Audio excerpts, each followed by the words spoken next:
بسم اللہ الرحمن الرحیم۔ تمام تعریفیں اللہ تعالیٰ کے لیے جس نے ہمیں بولنے کی طاقت دی۔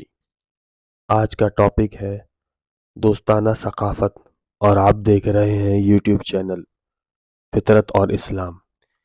دوستو ویڈیو کو آخر تک لازمی دیکھیں اور اگر آپ ہمارے چینل پہ نئے ہیں تو سبسکرائب کا بٹن ضرور دبا دیں اور گھنٹی کے آئیکن کو بھی۔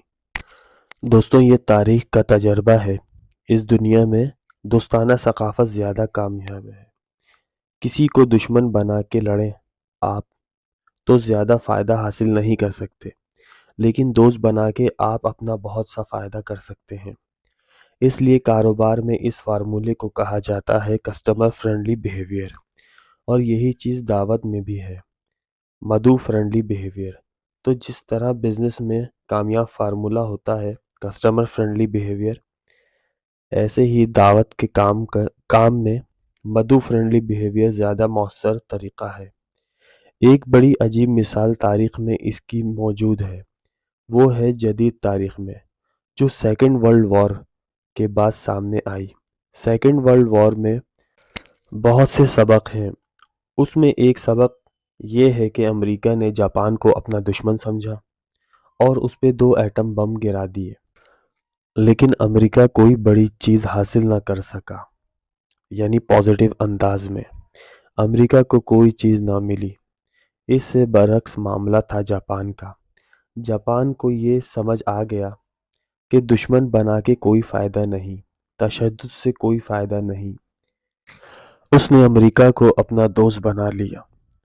دوستو یہ بہت ہی انوکھی مثال ہے۔ ورلڈ وار جب ختم ہوئی، جاپان برباد ہو گیا تھا، پھر جاپان نے یو ٹرن لیا، جاپان نے امریکہ کو دوست بنا لیا، یعنی جاپان نے تعلقات بحال کیے امریکہ سے، امریکہ کا تعلیمی نظام رائج کیا، امریکہ کی انویسٹمنٹ کو قبول کیا، بہت سی چیزیں لی امریکہ سے دوستی کے انداز میں۔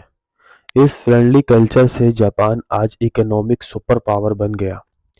یہ بہت انوکھی مثال ہے تاریخ میں ان قوموں کے لیے جو کسی کو دشمن سمجھ کر ان کے خلاف لڑائی چھیڑ دیتے ہیں، لیکن کچھ ملتا نہیں ان قوموں کو جن قوموں میں یہ کلچر ہے۔ دوستو ہم سب کو بھی جاپان کی طرح سوچنا چاہیے، فرد کی حیثیت سے بھی اور قوم کی حیثیت سے بھی۔ جو لوگ اس قسم کی بات کرتے ہیں کہ کسی کو اپنا دشمن بنا کے لڑائی کی بات چھیڑ دیتے ہیں، اس کلچر سے کچھ نہیں ملتا، بلکہ نسلیں تک ختم ہو جاتی ہیں۔ لیکن آپ دیکھیں جاپان نے کس طرح اپنے دشمن کو دوست بنا کر 25-30 سالوں میں وہ کر دیا جو کوئی نہ کر سکا۔ دوستو ہم سب کو بھی بحیثیت ایک قوم یہ سوچنا چاہیے، کیونکہ ہمارے مزاج میں بہت جلد ری ایکشن آ جاتا ہے، اور ری ایکشن بڑھتے بڑھتے تشدد، جنگ، سوسائیڈ بمبنگ تک پہنچ جاتا ہے، کیونکہ ہمارا طریقہ فطرت کے خلاف ہے۔ فطرت کا اصل ہے ری ایکٹ نہ کرو، پازیٹیو پلاننگ کرو تو کامیاب ہوں گے۔ اگر ہم کو بھی اپنا مستقبل بدلنا ہے تو ری ایکٹ کا طریقہ چھوڑنا پڑے گا، پازیٹیو رسپانس کی پالیسی کو اختیار کرنا پڑے گا۔ اس سے یہ فائدہ ہوگا کہ ہم رائٹ پلاننگ کرنے لگیں گے، اور آپ جانتے ہوں گے کہ رائٹ پلاننگ کا مطلب کامیابی ہے۔ تو دوستو یہ تھی آج کی ویڈیو، امید ہے آپ کو ویڈیو پسند آئی ہوگی۔ ویڈیو کو لائک اور چینل کو سبسکرائب کرنا نہ بھولیں، اور اپنی قیمتی رائے کمنٹس باکس میں ضرور دیں۔ السلام علیکم۔